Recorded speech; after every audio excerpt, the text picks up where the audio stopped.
അൽഹംദുലില്ലാ വസ്സലാത്തു വസ്സലാമു അലാ അഷ്റഫിൽ മഖ്ലൂഖീൻ വഅലാ ആലിഹി വസഹ്ബിഹി അജ്മഈൻ അമ്മാ ബഅദ്.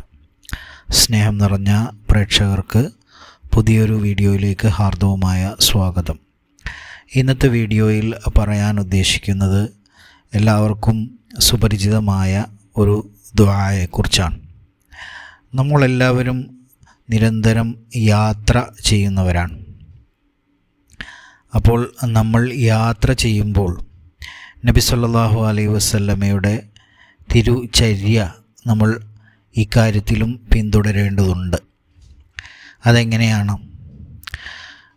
റസൂൽ കരീം സല്ലല്ലാഹു അലൈഹി വസല്ലമ യാത്ര പുറപ്പെട്ട് വാഹനപ്പുറത്ത് കയറുമ്പോൾ, പഴയ കാലത്തൊക്കെ ഒട്ടകത്തിൻ്റെ പുറത്തും അതുപോലെ തന്നെ കുതിരപ്പുറത്തും ഒക്കെ ആയിരുന്നു യാത്ര. അപ്പം നമ്മളിപ്പോൾ ബസ് കയറുമ്പോൾ അല്ലെങ്കിൽ കാറിൽ കയറുമ്പോഴൊക്കെ ഇത് ചൊല്ലാവുന്നതാണ്. അപ്പോൾ നബി സല്ലല്ലാഹു അലൈഹി വസല്ലമ യാത്ര പുറപ്പെട്ട് വാഹനപ്പുറത്ത് കയറുമ്പോൾ ബിസ്മി ചൊല്ലുകയും അള്ളാഹുവിനെ സ്തുതിക്കുകയും ചെയ്യും. കയറിക്കഴിഞ്ഞ ശേഷം 3 പ്രാവശ്യം അല്ലാഹു അക്ബർ എന്ന് പറയുകയും അനന്തരം നമ്മളെല്ലാവരും പ്രാർത്ഥിക്കുന്ന ആ പ്രാർത്ഥന പ്രാർത്ഥിക്കുകയും ചെയ്യും. എന്താണ് ആ പ്രാർത്ഥന? സുബ്ഹാനല്ലദീ സഖറ ലനാ ഹാദാ വമാ കുന്നാ ലഹു മുഖ്രിനീന വ ഇന്നാ ഇലാ റബ്ബിനാ ലമുൻഖലിബൂൻ. ഈ പ്രാർത്ഥന എല്ലാവരും പ്രാർത്ഥിക്കുക. അപ്പോൾ അതിൻ്റെ അർത്ഥം എന്താണെന്ന് നോക്കാം. ഇതിനെ നമുക്ക് അധീനമാക്കി തന്ന നാഥൻ്റെ പരിശുദ്ധി ഞാൻ വാഴ്ത്തുന്നു. നമുക്ക് സ്വന്തമായി അതിനെ വിധേയമാക്കാൻ കഴിയുമായിരുന്നില്ല. തീർച്ചയായും ഞങ്ങൾ ഞങ്ങളുടെ നാഥൻ്റെ അടുത്തേക്ക് മടങ്ങിച്ചെല്ലുന്നവരത്രേ.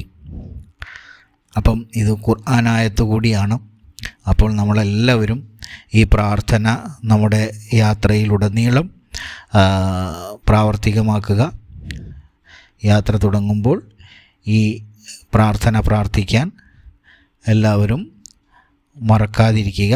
അപ്പോൾ ഒരിക്കൽ കൂടി പറയാം, നബി സല്ലല്ലാഹു അലൈഹി വസല്ലമ എന്തൊക്കെയാണ് ചെയ്തിരുന്നത്? വാഹനത്തിൽ കയറിയ ഉടനെ ബിസ്മില്ലാഹിർ റഹ്മാനിർ റഹീം, അതിനുശേഷം അൽഹംദുലില്ലാ, അതിനുശേഷം അല്ലാഹു അക്ബർ എന്ന് 3 തവണ പറയും. അതിനുശേഷമാണ് സുബ്ഹാനല്ലദീ സഖറ ലനാ ഹാദാ വമാ കുന്നാ ലഹു മുഖ്രിനീന വ ഇന്നാ ഇലാ റബ്ബിനാ ലമുൻഖലിബൂൻ എന്ന് ചൊല്ലിയിരുന്നത്. അപ്പോൾ എല്ലാവരും ഈ ചര്യ പിന്തുടരേണ്ടത് വളരെ അത്യന്താപേക്ഷിതമാണ്. നമ്മുടെ യാത്ര സുരക്ഷിതമാകാനും അതുപോലെ തന്നെ യാത്രയിൽ ക്ലേശങ്ങളൊന്നുമില്ലാതെ നമ്മുടെ ലക്ഷ്യസ്ഥാനത്ത് എത്തിച്ചേരാനും ഈ പ്രാർത്ഥന വളരെയധികം ഉപകരിക്കും.